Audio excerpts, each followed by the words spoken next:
नमस्कार। Sports scan में आप सभी का बहुत बहुत स्वागत है। मैं हूं आनंद श्रीवास्तव। देश और दुनिया की तमाम खेल खबरों पर चर्चा के लिए आज हमने अपने स्टूडियो में आमंत्रित किया है जाने माने खेल पत्रकार शबाब अनवर जी को। शबाब जी, कार्यक्रम में स्वागत है आपका।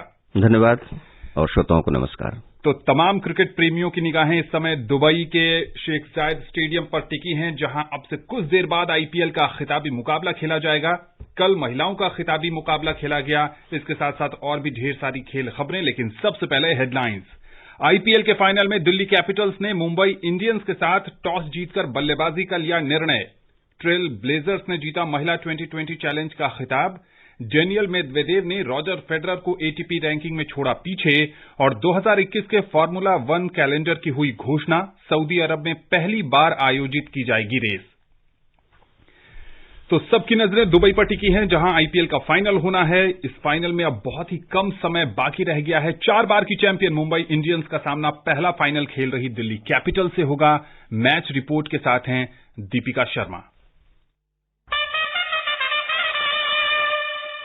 आईपीएल के 13वें सीजन का फाइनल मैच अब से थोड़ी देर बाद मुंबई इंडियंस और दिल्ली कैपिटल्स के बीच खेला जाना है। दोनों ही टीमों ने लीग राउंड में शानदार प्रदर्शन किया है और यहां तक का सफर तय किया है। मुंबई इंडियंस ने इस सीजन में 3 बार दिल्ली कैपिटल्स को धूल चटाई है। वहीं दिल्ली कैपिटल्स की बात करें तो ये उनका पहला आईपीएल फाइनल मैच होगा। मुंबई इंडियंस के पेसर्स दिल्ली कैपिटल्स के तेज गेंदबाजों से इकोनॉमी रेट, स्ट्राइक रेट और औसत में आगे हैं। दिल्ली के लिए कगिसो रबाडा ने शानदार गेंदबाजी की है। आंकड़ों के लिहाज से मुंबई का दिल्ली के खिलाफ पलड़ा भारी है। मुंबई की तरफ ऐसा कोई बल्लेबाज नहीं है जो मौजूदा सीजन में दिल्ली के सलामी बल्लेबाज शिखर धवन के आंकड़ों को चुनौती दे रहा हो, जबकि मुंबई इंडियंस का मिडिल ऑर्डर दिल्ली के मुकाबले काफी मजबूत नजर आ रहा है। शिखर धवन ने इस सीजन में अभी तक 600 से ज्यादा रन बनाए हैं। इधर मुंबई के किसी भी बल्लेबाज ने 500 का आंकड़ा नहीं छुआ है, लेकिन उनके टॉप 3 बल्लेबाज मिलाकर दिल्ली कैपिटल्स के टॉप 3 पर भारी पड़ रहे हैं। फाइनल में तेज गेंदबाजों के बीच जबरदस्त घमासान देखने को मिल सकता है। इस मैदान पर तेज गेंदबाजों ने स्पिनर्स से बेहतर प्रदर्शन किया है। दिल्ली कैपिटल्स के तेज गेंदबाज कगिसो रबाडा, एनरिक नॉर्किया और मार्कस स्टोइनिस, जबकि मुंबई के लिए Jasprit Bumrah, Trent Boult final में अपनी अपनी टीम्स के लिए अहम रोल अदा कर सकते हैं। दुबई के मैदान पर पारी के आगे बढ़ने के साथ साथ टीम के लिए रन बनाना आसान हो जाता है। इसलिए तेज गेंदबाजों के लिए ये महत्वपूर्ण है कि वे अपनी टीम को नई गेंद के साथ शानदार शुरुआत दिलाएं। कुछ दिलचस्प पहलुओं पर नजर डालें तो ये मुकाबला आईपीएल के सबसे सफल कप्तान रोहित शर्मा और सबसे युवा कप्तान श्रेयस अय्यर के बीच खेला जाएगा। प्लेऑफ के आने के बाद आईपीएल में सिर्फ 3 बार ही ऐसा हुआ है जब अंक तालिका में शीर्ष पर रही टीम ने ट्रॉफी पर भी कब्जा किया है। इस मामले में रोहित की अगुवाई वाली मुंबई इंडियंस ने ही 2 बार ये कारनामा किया है। श्रेयस अय्यर आईपीएल फाइनल में टीम का नेतृत्व करने वाले सबसे युवा कप्तान बनेंगे। वहीं रोहित शर्मा वर्तमान में आईपीएल जीतने वाले सबसे कम उम्र के कप्तान हैं। उन्होंने 2013 में मुंबई को उसका पहला आईपीएल खिताब दिलाया था। आईपीएल के खिताबी मुकाबले में दिल्ली के लिए शिखर धवन और मुंबई इंडियंस के लिए रोहित शर्मा का रोल महत्वपूर्ण हो सकता है। दोनों टीमों का दमखम दुबई में आईपीएल 2020 के दौरान अब तक के आंकड़े और दिग्गज खिलाड़ियों की लय एक दिलचस्प मुकाबले की ओर इशारा करते हैं। Deepika Sharma, sports scan. शबाब जी, दिल्ली बना मुंबई, लेकिन मुंबई ने एक चेंज किया है। राहुल चहर की जगह जयंत यादव को शामिल किया गया। कैसे देखते हैं इस टैक्टिकल चेंज को? बिल्कुल एक स्वाभाविक था, पहले से ही इसकी चर्चा चल रही थी, क्योंकि अगर आप देखें तो 3 बाएं हाथ के बल्लेबाज हैं। अगर दिल्ली के पास देखा जाए स्पेशलिस्ट, तो उनको नियंत्रित करने के लिए ये परिवर्तन किया गया है। और फिर उसके बाद देखा जाए तो बैटिंग की जो गहराई है उसमें और इजाफा हो गया है। अब पहले 7 कहा जा रहा था, अब नंबर 8 तक बल्लेबाज हो जाएंगे। तो जयंत यादव को मुंबई के दिल्ली के लेफ्ट आर्म जो कि बाएं हाथ के बल्लेबाज हैं उनको नियंत्रित करने के लिए, और पहले ये चर्चा चल रही थी और अंततः कप्तान ने ये निर्णय ले लिया। दोनों टीमों ने जिस तरीके से प्रदर्शन किया है पूरे इस आईपीएल के सत्र में, क्या लगता है कौन सी टीम दबाव में आज निखर कर सामने आ सकती है? देखिए, दबाव तो निश्चित रूप से दिल्ली की टीम पर नहीं होगा, क्योंकि उसके पास गंवाने के लिए कुछ नहीं है। उसका पहला फाइनल है, पहली बार जीतना है। दबाव हमेशा अपने खिताब को या अपनी सत्ता को बरकरार रखने वाले पक्ष या टीम पर होता है। तो जाहिर सी बात है, मुंबई पर दबाव होगा। मुंबई की टीम हमेशा अपने दर्शकों के बीच खेल करके इस टूर्नामेंट को लगातार जीतती रही है, लेकिन ये कहना पड़ेगा कि इस बार वो परिस्थिति नहीं है। कोरोना काल में ये टूर्नामेंट हो रहा है। हाँ, पूरी फ्रेंचाइजी टीम तो वहां पर मौजूद है जरूर स्टेडियम में, दोनों ही टीमों की, चूंकि ये फ्रेंचाइजी टूर्नामेंट ही होता है। इसमें दर्शकों का बहुत रोल नहीं है, बीसीसीआई का बहुत रोल नहीं है, और एक परिवार के तरह तो परिवार तो मिलेगा मुंबई की टीम को। कप्तान भी मिल रहे हैं, उन्होंने बड़ी हिम्मत का काम किया है। पहले तो ऐसा लग रहा था कि शायद वो आईपीएल से बाहर हो जाएंगे, लेकिन चूंकि वो लगातार जिताते रहे हैं मुंबई इंडियंस को, तो हो सकता है टीम प्रबंधन और फ्रेंचाइजी की तरफ से इस तरह का गुजारिश उनसे की गई होगी कि आप मैच खेलिए, और इसी के आधार पर उन्हें भारतीय टीम में भी ऑस्ट्रेलिया दौरे के लिए शामिल किया गया है। तो सारा दबाव इस समय सिमट कर मुंबई के पास है। मुंबई को अपना खिताब बचाना है। दिल्ली के पास चूंकि गंवाने के लिए कुछ नहीं है, और ज्यादातर जो क्रिकेट प्रेमी लोगों से मेरी बात हुई है, उनका ये मानना है कि शुरू से लेकर अभी तक, या ये कहा जाए कि जब से दिल्ली की टीम का नाम बदला है, तब से पूरी निरंतरता के साथ दिल्ली की टीम काफी अच्छा प्रदर्शन कर रही है। तो जीत के हकदार तो वही है, लेकिन सिर्फ हमारे और आपके कहने से तो होगा नहीं, प्रदर्शन करना पड़ेगा मैदान में। कौन से दोनों टीमों के अगर दो की प्लेयर्स की बात करें जो आज अपने करिश्माई प्रदर्शन से मैच का रुख बदल सकते हैं? देखिए, मुख्य खिलाड़ी के रूप में तो बार बार यही कहा जा रहा है, सारे एक्सपर्ट्स यही कह रहे हैं कि मुकाबला दिल्ली और मुंबई का नहीं, बल्कि शिखर धवन और रोहित शर्मा के बीच है। अब ये दोनों की भूमिका निश्चित रूप से, दीपिका की रिपोर्ट में भी ये बात सामने आई है। और उसके अलावा अगर देखा जाए तो कई विदेशी खिलाड़ियों की संख्या लगभग बराबर दोनों टीमों में। महंगे खिलाड़ी भी लगभग बराबर हैं। इधर ऋषभ पंत 12 करोड़ के साथ हैं, तो उधर अगर देखा जाए तो कई ऐसे खिलाड़ी हैं जो काफी महंगे हैं। ये और बात है कि बहुत ज्यादा महंगे खिलाड़ी इस बार उस तरह का प्रदर्शन नहीं कर पाए हैं। एक तरफ कई राज्यों में आज चुनाव परिणाम की घोषणा हो रही है, जहां पर जो किस्मत है वो मतदाता के हाथ में होती है, लेकिन इस बार किस्मत 40 ओवर के खेल में दोनों टीमों के 22 खिलाड़ियों पर हैं। वो कौन से 11 खिलाड़ी अपनी टीम को जीत का तोहफा देंगे और दिवाली गिफ्ट भी देंगे, ये हम आपको कल के स्पोर्ट्स स्कैन में बताएंगे। लेकिन इस मैच पर इस कार्यक्रम में हमारी नजर बनी रहेगी। कल महिला 2020 चैलेंज का फाइनल शारजाह में खेला गया, जहां ट्रेल ब्लेजर्स ने सुपर नोवाज पर जीत दर्ज कर अपना पहला खिताब जीता। क्या हुआ कल मैच में, बता रहे हैं रवि कपूर। महिला 2020 चैलेंज यानी महिलाओं के आईपीएल के फाइनल में स्मृति मंधाना की टेल ब्लेजर्स ने हरमनप्रीत कौर की सुपरनोवाज को हराकर पहली बार चैंपियनशिप पर कब्जा किया। खिताबी मुकाबले में सुपरनोवाज में टेल ब्लेजर्स को 16 रन से हरा दिया। इसी के साथ मंधाना की टीम के शानदार प्रदर्शन से पिछली 2 बार से टूर्नामेंट जीतती आ रही हरमनप्रीत की टीम का खिताब छिन गया। शारजाह में मुकाबले में टॉस हारकर बल्लेबाजी करते हुए टेल ब्लेजर्स ने सुपरनोवाज को 119 रन का टारगेट दिया था। कप्तान स्मृति मंधाना ने शानदार अर्धशतक लगाया। उन्होंने 49 बॉल पर 68 रन बनाए। मंधाना के अलावा कोई खिलाड़ी कुछ खास नहीं कर सका। सुपरनोवाज के लिए राधा यादव ने 5 विकेट लिए। वे टूर्नामेंट में 5 विकेट लेने वाली पहली खिलाड़ी बनी। जवाब में सुपरनोवाज की टीम 20 ओवर में 7 विकेट के नुकसान पर 102 रन ही बना पाई। कप्तान हरमनप्रीत कौर ने सबसे ज्यादा 30 रन बनाए। वहीं सुपरनोवाज की सलमा खातून को 3, दीप्ति शर्मा को 2 और सोफी एक्लिस्टोन को 1 विकेट मिला। Ravi Kapoor, sports scan. Shabab ji, final मुकाबले में छोटे टारगेट्स को डिफेंड कर पाना बहुत मुश्किल होता है, लेकिन स्मृति की टीम ने कल वो कर दिखाया। बिल्कुल, जबकि ये नजर में था कि पिछले 2 टूर्नामेंट सुपरनोवा ने जीता था और अब तक कोई भी टीम उसके अलावा ये लीग नहीं जीत पाई थी, महिला लीग। तो उस स्थिति में अगर ये कारनामा दिखाया तो निश्चित रूप से काबिले तारीफ है। और स्मृति ने कल शानदार बल्लेबाजी भी की। जी, खुद भी अच्छा प्रदर्शन किया और फिर उसके बाद बीसीसीआई का हौसला बढ़ा। इस मैच के फौरन बाद बीसीसीआई ने घोषणा की है कि अगले आईपीएल जो कि बहुत जल्द होने वाला है, उसमें टीमों की संख्या, महिला टीमों की संख्या बढ़ाई जा सकती है। जी हां, बिल्कुल। दुनिया में कई ऐसे देश हैं जहां महिलाओं की भी क्रिकेट लीग होती है, जैसे ऑस्ट्रेलिया में बिग बैश की विमेंस लीग भी होती है। उसी तर्ज पर ये मिनी आईपीएल की शुरुआत महिलाओं के लिए की गई थी, और जैसा कि शबाब जी बता रहे हैं कि अगली बार टीमों की संख्या बढ़ेगी और मुकाबले भी बढ़ेंगे। भारत और ऑस्ट्रेलिया के बीच एडिलेड ओवल में होने वाले बॉर्डर गावस्कर टेस्ट श्रृंखला के पहले टेस्ट मैच में प्रतिदिन 27,000 दर्शकों को स्टेडियम में आने की मंजूरी होगी, जो स्टेडियम की पूरी तादाद से आधी है। ये फैसला कोविड-19 महामारी के कारण लिया गया है। एडिलेड टेस्ट भारत और ऑस्ट्रेलिया के बीच पहला दिन रात का टेस्ट मैच भी होगा। अब तक दोनों में से कोई भी टीम दिन रात का टेस्ट मैच नहीं हारी है। ऑस्ट्रेलिया ने अब तक 4 दिन रात के टेस्ट मैच खेले हैं और सभी में जीत हासिल की है। वहीं भारत ने अब तक सिर्फ एक डे नाइट टेस्ट मैच खेला है, जो पिछले साल बांग्लादेश के खिलाफ ईडन गार्डन्स में खेला गया था, जहां भारत ने जीत दर्ज की थी।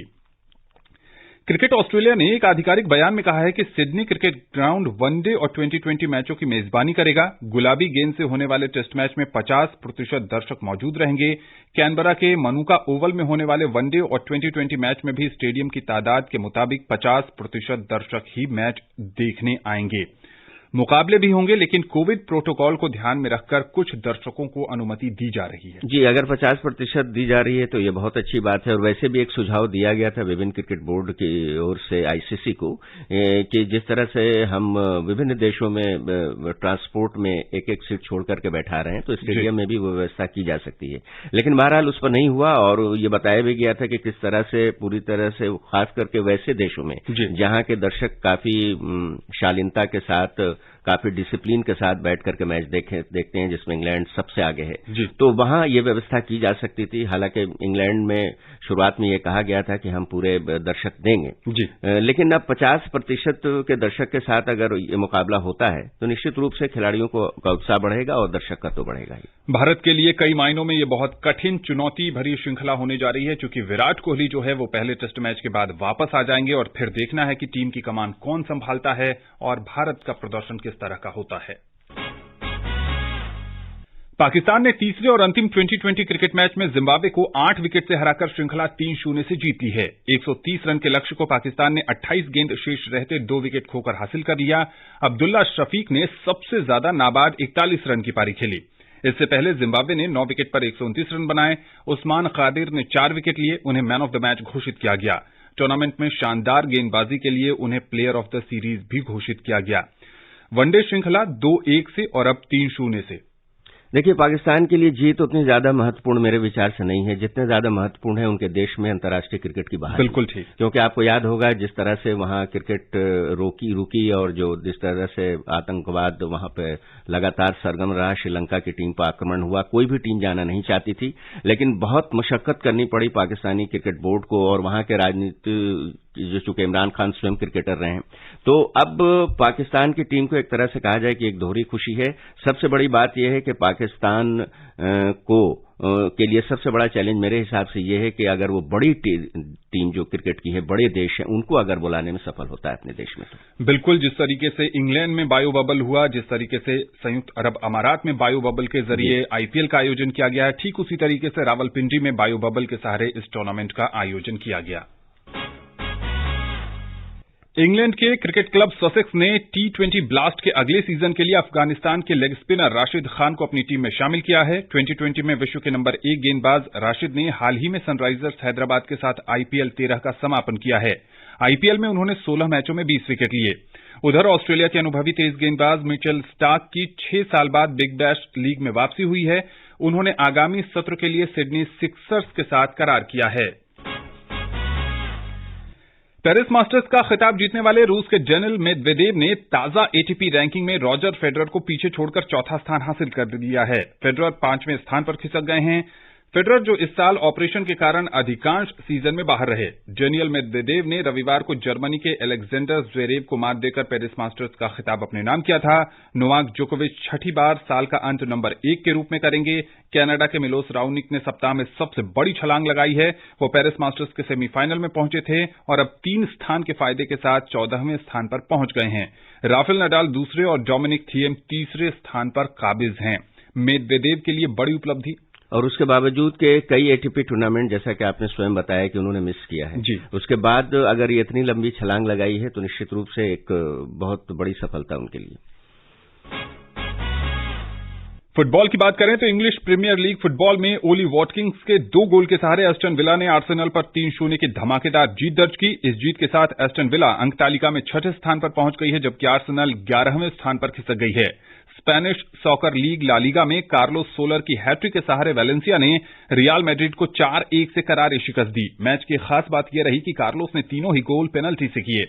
इटालियन सॉकर लीग सेrie A में एसी मिलान और हेलस वेरोना के बीच मुकाबला 2-2 से बराबर रहा। मैच समाप्त होने से कुछ सेकंड्स पहले ज़्लाटन इब्राहिमोविच ने गोल कर मिलान को बराबरी दिलाई। एसी मिलान अंक तालिका में 17 अंकों के साथ शीर्ष पर बरकरार है। फार्मूला 1 के 2021 सत्र के कैलेंडर की घोषणा हो गई है। पहली बार अगले वर्ष 23 रेस का आयोजन किया जाएगा। सत्र का शुभारंभ 21 मार्च को होगा। फार्मूला 1 के इतिहास में यह पहला मौका होगा जब सऊदी अरब में किसी रेस का आयोजन होगा। सऊदी अरब ग्रां प्री का आयोजन 28 नवंबर को होना है। वियतनाम ग्रां प्री पर फैसला नहीं हो सका है। यह रेस अप्रैल में आयोजित होनी थी। आयोजकों को उम्मीद है कि अगले साल F1 सर्किट पर दर्शक भी मौजूद रहेंगे। इस साल कोविड महामारी के कारण बिना दर्शकों के रेस का आयोजन हुआ। भारतीय कराटे संघ KAI ने यशपाल सिंह कलसी को नया स्पोर्ट्स कमीशन चेयरमैन नियुक्त किया है। कमीशन ने कहा है कि 23 अक्टूबर को चुनाव के बाद यह निर्णय लिया गया है। विश्व कराटे महासंघ से सर्टिफाइड कोच कलसी को 7वीं डैन में ब्लैक बेल्ट मिला है। उनके पास मार्शल आर्ट्स में खिलाड़ी के तौर पर 30 साल का और कोच के तौर पर 25 साल का अनुभव है। उन्होंने कई अंतर्राष्ट्रीय चैंपियंस को कोचिंग दी है। वो भारतीय टीम के लिए खेले हैं और हाल ही में उनके शिष्यों ने 2019 में नीदरलैंड्स में आयोजित किए गए रोटरडैम कप में परचम लहराया था। अपने पेशेवर करियर में उन्होंने अमेरिका ओपन कराटे चैंपियनशिप 2016 में स्वर्ण पदक जीता था। इसी चैंपियनशिप में उन्होंने 2017 में 2 कांस्य पदक भी जीते थे। केंद्रीय खेल मंत्री किरेन रिजिजू ने बताया है कि राष्ट्रपति रामनाथ कोविंद द्वारा तोहफे के तौर पर साइकिल पाने वाले 16 वर्षीय रियाज जल्द ही भारतीय खेल प्राधिकरण साई के अंडर में भारतीय साइकिलिंग महासंघ में ट्रेनिंग लेंगे। वो दिवाली के बाद राष्ट्रीय राजधानी स्थित इंदिरा गांधी स्टेडियम में ट्रेनिंग शुरू करेंगे। रिजिजू ने ट्वीट करते हुए कहा कि मैं इस बात को लेकर खुश हूं कि रियाज जल्द ही साई के ट्रेनी होंगे। राष्ट्रपति जी ने इस युवा खिलाड़ी को ईद पर साइकिल तोहफे में देकर प्रेरित किया था। दिवाली के बाद वो भारत के बेहतरीन साइकिलिंग केंद्र दिल्ली के IG स्टेडियम में ट्रेनिंग लेंगे। इसके बाद राष्ट्रपति ने ट्वीट किया, जब प्रतिभा को मौका मिलता है तो सफलता मिलती है। ये जानकर खुशी हुई कि रियाज को जल्द ही साई का ट्रेनी बनने का मौका मिलेगा और वो साई से पेशेवर ट्रेनिंग ले पाएंगे। लंबा रास्ता तय करना है। हम अपने श्रोताओं को बता दें कि राष्ट्रपति ने 30 जुलाई को ईद से पहले रियाज को साइकिल तोहफे में दी थी। रियाज ने 2017 में दिल्ली राज्य साइकिलिंग चैंपियनशिप में कांस्य पदक जीता था। गुवाहाटी में हुए स्कूल गेम्स में भी उन्होंने अच्छा प्रदर्शन किया था। वित्तीय परेशानियों के बाद भी उनकी इस सफलता से राष्ट्रपति काफी प्रभावित हुए थे। इस तरह की मिसाल बहुत कम खेल के मैदान पर देखने को मिलती है शबाब जी, और अब ऐसे में खिलाड़ी का हौसला बहुत ज्यादा बढ़ जाता है। बिल्कुल, इस तरह के खिलाड़ियों का हौसला उस समय बढ़ा। ये तो युवा खिलाड़ी थे एक तरह से देखा जाए। देश में सबसे ज्यादा जो शिकायत थी खिलाड़ियों की वो पैरा ओलंपिक के खिलाड़ियों की थी, आप जानते होंगे। लेकिन जैसे ही खेल सम्मान समारोह में उन्हें जोड़ा गया और फिर इस तरह के रियाज जैसे अगर एथलीट को की पहचान करके उन्हें मेन स्ट्रीम में लाया गया तो इससे निश्चित रूप से काफी लाभ होगा।